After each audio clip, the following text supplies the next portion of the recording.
এড়াতে কড়া নির্দেশ দিল জাতীয় নির্বাচন কমিশন। বিতর্ক এড়াতে কড়া নির্দেশ দিল জাতীয় নির্বাচন কমিশন। সব রাজ্য কেন্দ্রশাসিত অঞ্চলে সিইওদের নিয়ে এই বৈঠক সংগঠিত হবে। দুদিনের বৈঠকের বিজ্ঞপ্তি জারি নির্বাচন কমিশনের। নির্বাচনী আইন নিয়ম অনুযায়ী সমস্যা সমাধানের নির্দেশ দেওয়া হয়েছে। নিয়মিত রাজনৈতিক দলের সঙ্গে বৈঠকের নির্দেশ। কমিশনের নির্দেশ, সিইও, ডিআইও, ইআরওদের 31শে মার্চের মধ্যে রিপোর্ট জমার নির্দেশ দেওয়া হয়েছে।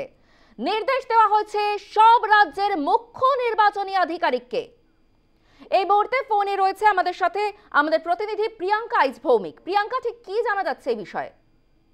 দেখো, জাতীয় নির্বাচন কমিশনের তরফ থেকে বিজ্ঞপ্তি জারি করা হয়েছে এবং সেখানে স্পষ্ট বলা হয়েছে সমস্ত রাজ্য এবং কেন্দ্রশাসিত অঞ্চলের সিইওদের নিয়ে দুদিনের বৈঠক রয়েছে এবং সেই বৈঠকে কিন্তু বেশ কিছু নির্দেশাবলী দেওয়া হয়েছে, যেখানে বলা হচ্ছে সিইও, ডিও, ইআরওদের নিয়মিত রাজনৈতিক দলগুলির সাথে বৈঠক করতে হবে এবং সেই বৈঠকে প্রত্যেক রাজ্যের যে রাজনৈতিক দলগুলি আছে তাদের সাথে কথা বলে যে যে সমস্যা রয়েছে সেই রাজ্যে সেই সমস্যাগুলো শুনতে হবে এবং সেই সমস্যাগুলোর সমাধানও করতে হবে এবং সবটা কিন্তু কি কি সমস্যার সমাধান হলো পুরো একটা রিপোর্ট তৈরি করতে হবে এবং সেই রিপোর্ট জমা দিতে হবে 31শে মার্চের মধ্যে। তুমি জানো যে বেশ কিছুদিন ধরে যে বিতর্ক তৈরি হয়েছিল নির্বাচন কমিশনের নিরপেক্ষতাকে নিয়ে, বেশ কিছু রাজনৈতিক দল সেই প্রশ্ন তুলেছিল।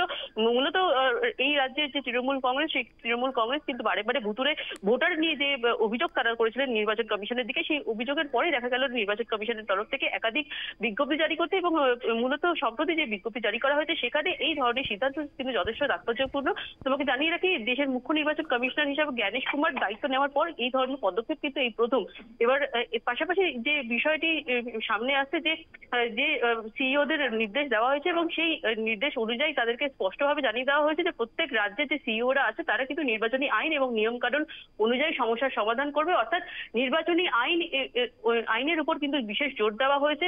সেই আইন অনুযায়ী যে যে সমস্যার তৈরি হচ্ছে রাজ্যে সেই সমস্যার সমাধানগুলো করে এবং সেই সমাধান কি কি সমাধান করা হয়েছে তার কিন্তু একটি তালিকা প্রস্তুত করা হবে এবং সেই তালিকা 31শে মার্চের মধ্যে জমা দিতে হবে। সুতরাং বুঝতেই পারছো যে আগামী দিনে যে নির্বাচনগুলি রয়েছে, বর্তমান চলতি বছর একেবারেই প্রিয়াঙ্কা বিহারের নির্বাচন। একেবারেই ধন্যবাদ প্রিয়াঙ্কা, ধন্যবাদ।